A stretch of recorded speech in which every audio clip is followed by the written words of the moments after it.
Hi, what's up, rival? So, I'm Bella, and I would like to introduce to you guys ang ating new host na si... Hi everyone, I'm Leia. Yes! So today, what are we gonna do? So today, magbabasa tayo ng mga Reddit posts sa isang page na tinatawag na ABYG means... Ako ba yung Aww. Wait lang.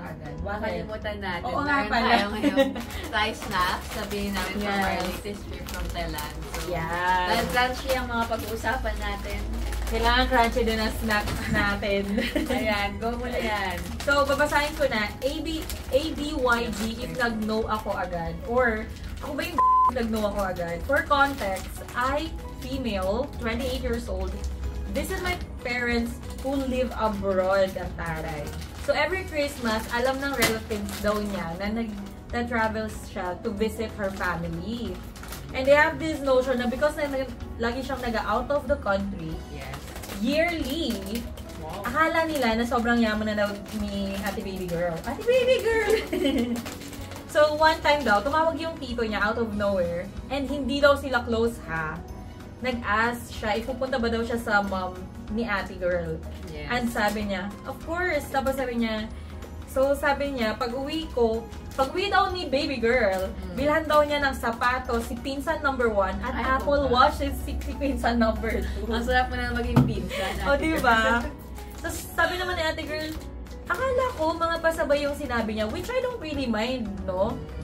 So, I said, sige tito, that's more or less 40K. I-text ko na lang yung GCash number ko. Pag sabi daw niya noon, sabi agad ng tito niya, ha? Bakit ako magbabayad? Eh, Christmas gift mo yun sa mga pinsan mo. Ay! Ang bongga, te! Di na nga ako nanghingi para di ka mamahalan. Nakakahiya ah. So, obviously, na-win down daw talaga si Ate Girl and sabi niya, no, di ko bibilhan yung mga yan, no? Then, she turned off the phone call. So, what's your take about that? Ay, so parang anong reaction ni Tito daw after nung tinurn off niya yung phone? Wala na eh. Pero ikaw, anong reaction mo dito sa kwento ni Ate Baby Girl Parang natin? may ganun din ako experience. Oh my God! I mean, I think it's very normal sa Philippine culture na kapag may umaalis is kailangan may pasalubong. Pero I think that Hindi naman na need na specific. we also have to be mindful. Yeah. Ano ba yung mga bagay na hinihingi natin? Huwag naman branded. Oo, like, Isang bag. be thankful na lang kung ano yung bibigay, di ba? Siguro, I think it's better if you let the person kung ano yung naisip na ibigay. Kung may it be like chocolate or food. Or kung branded man yun na item at material na bagay, I think it is better kung we let the person decide. Kasi kahit ako parang, kapag ganyan naman, I don't know, siguro kung super close natin, baka pwede. Pero like, pag hindi naman, like, kasi diba, hindi daw sila close, tas may Take ganun. siya ng chance. Malay mo naman, bumagayos talaga si Ate Girl. Malay mo naman, next time. So, here's our second, ABYG. ABYG, napuno na ako sa girlfriend ko and inaway ko na siya. This is a male guy who posted this. Napuno daw sa girlfriend niya. So, I have this pet peeve sa girlfriend ko na every time na moody or busy siya, she totally disappears. What I mean is cut off communication. You can't call or chat her. The only option is to go to her house directly. Sa off niya, she only has Sunday offs. This was fine for the first few months, pero ngayon kasi parang habit niya na. Ending is, manunuyo ako kahit wala naman akong kasalanan.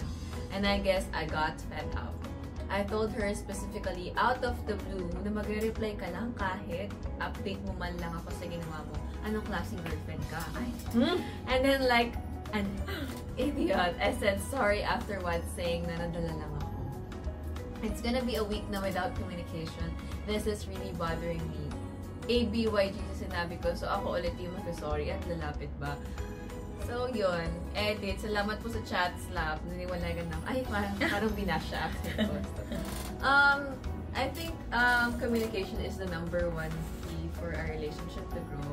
And I think we all have our iba-iba kasi tayo ng Coping. Yes, coping mechanism. Like, ako, if also like, I'm very stressed. I always want to have my own alone time. Pero wag mo namang araw-araw. Oh, pero parang grabe, 1 week daw siyang naging off. I mean, I think it's a matter of communication. ibang level na yung galit ni ate for 1 week ang off.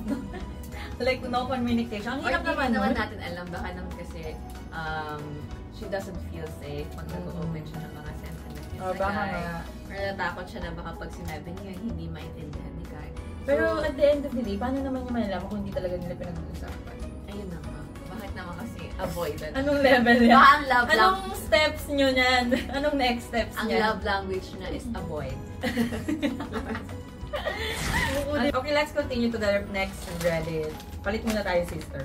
Gusto ko ito matry. Go. ABYG ba? If hindi ko pinapahiram ang ate ko ng pera. Ano kaya ang issue? To be fair, matagal na rin namang hindi nakakahiram ng pera yung ate ko. Dati kasi kapag nanghihiram siya, tig 500 lang or 1,000 lang, nababayaran naman daw. Kasi kinukulit nga lang niya talaga pag sa singilan moments. Meron ding time na nag-swipe sila ng husband niya worth 17,000 na item and nababayaran naman daw on time. Okay, so ano kaya nangyari? Recently, nagpaayos sila ng house and malaki-laki rin yung nagastos nila. My ate is working, I won't disclose lang, but she's not earning that much. Parang sakto lang for her needs, unlike her husband who is earning more kasi freelance and virtual yung work. I'm not sure kung ano yung setup nilang mag-asawa, but as far as I know, si husband niya talaga ang nagpo-provide for their household needs. Double income, no kids pala sila, by the way. So ito na nga, out of the blue, nag-try siya humiram sa akin ng 30K. Okay naman sa akin because I have that amount naman para pahiramin siya. But when I ask her para saan niya gagamitin, kasi I thought baka may project sila ulit sa house, or may bibilin siyang appliances, or whatever. Oo. Okay naman daw sana, kaso sabi niya, for rolling daw. Kasi nahihiya siya sa husband niya na wala siyang may abot for their household gastos. What is wrong? Ay! Ano kasi? Charay.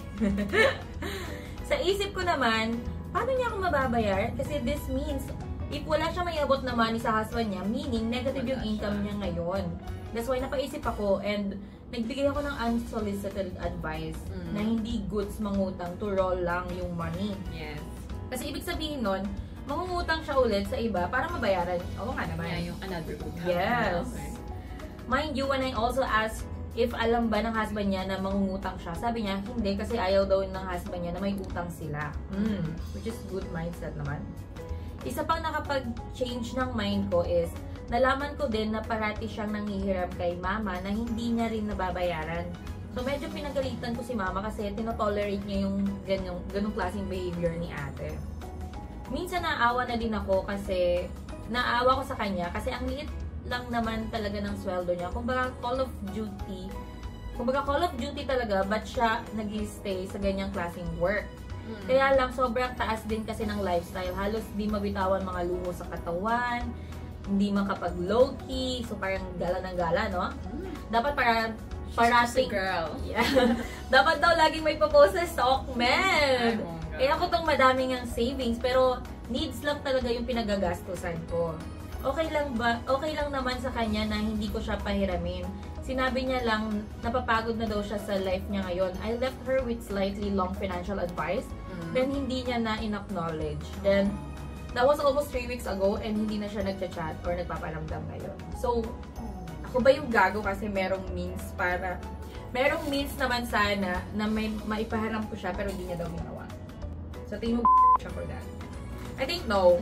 I think she have to learn her lesson. Kasi, totoo naman, if you keep on tolerating people, they will really not learn. Yeah. What you tolerate won't change. That's something I've learned in this life. What you tolerate won't change. And also, I think for someone na wala pang kids, tapos ganun kataas yung gastos mo, and you're in a family, paano na lang kung meron na kayong kids? Kaya nga, paano magbabago yun? Also, Paano hindi naman natin magsisi si ate, pero I think for me, when it comes to relationship, men should always provide, and if you're gonna work as a girl, dapat sa'yo lang yun. Pero dapat also, like, kung aambag ka, like, on your own will. Exactly. For me, I don't know. Pero baka naman influencer si ate, kaya baka kailangan bongga Ay, siya oo palagi. nga, baka nga naman. Iba na nga pala yung Kasi mga naman, co-worker natin. like ako, kahit ako gusto ko bongga ako lagi sa social media. Pero, hindi ako nangungutang. So, mahirap din na ipangungutang mo yung bagay para lang ma-post mo online. Mas masarap pa rin sa feeling na you earned it, And then, At binili mo yun from your Binili mo own yun. hard work. meron kang savings, extra money mo lang siya. Mhm. Hindi siya yung parang pikit mata na, bibili ko to. So, parang, Take my money! so, importante pa din na mataba ang savings at mataba ang puso. Ay! Kala ko ano eh. So, yun lang naman. Sana nag-enjoy kayo sa mga pachismis ng ating ABYG. At comment nyo rin. AKBYG Pwede mo pala. comment ang mga, ayan. Comment din kayo next time kung gusto nyo pa ng session ng ABYG. At, AKB! AKBYG! Sarap kasi ito. Bye-bye! See you on our next session. Bye!